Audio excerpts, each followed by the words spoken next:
Yerp, it's Perp back with another video, and man, we got to talk about this Post Malone album.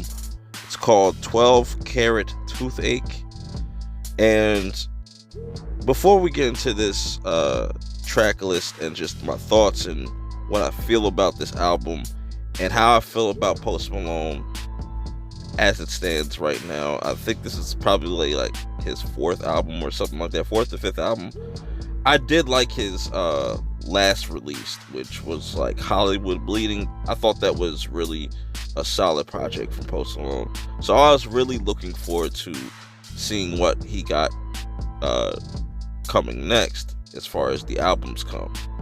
The features on here, it's, they're pretty weak for the most part, except for the Kid Laroi. I think he had the strongest feature on this project. I always like the Kid Laroi. I think he's a really dope artist. The Roddy Ricch feature is okay, but I still think that's a strong song for Post Malone as a whole. I think it was still one of my favorite songs that he's released, and definitely one of my favorite songs off the project. The other features like Doja Cat, I could not listen to ever again, but I understand. But that's definitely going to be like the radio hit. You could definitely hear songs like that on the radio. The song with The Weeknd we already heard, but yeah, it's just pretty much pop. It's kind of like the same old stuff that you can kind of expect from Post Malone. I think some people were probably expecting him to go in more of a hip-hop direction, but no, he just went strictly pop, which is fine. And with that being said, I still didn't like this album at all. Like, I was kind of just waiting for it to be over. Even though it is short, I just think a lot of songs just fell flat or just felt repetitive or didn't really feel that inspired, or just wasn't my taste, I should say. Because when you look at the track list, I like how the album starts off. It starts off very, slow, and then it transitions into Cooped Up, which I really like that transition. It made sense.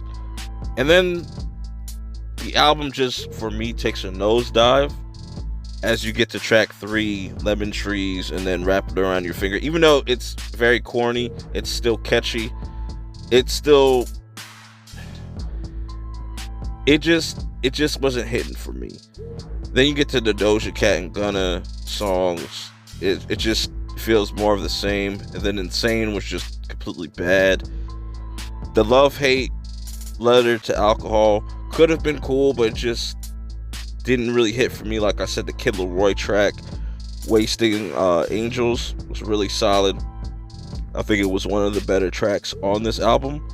Then the Euthanasia, it was I like the beat on that. I like just how that sounded sonically and stuff, but it just didn't really hit for me. When I'm Alone, that's really like that kind of 80s type of feel to it, to me. Yeah, so it's pretty mediocre to me. It's a pretty mid album. It could have been better, in my opinion.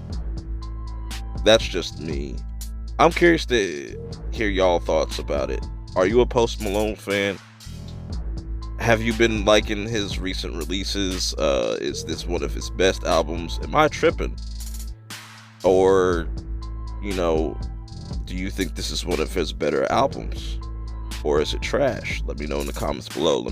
Till next time, I'll see y'all in the next one. Peace.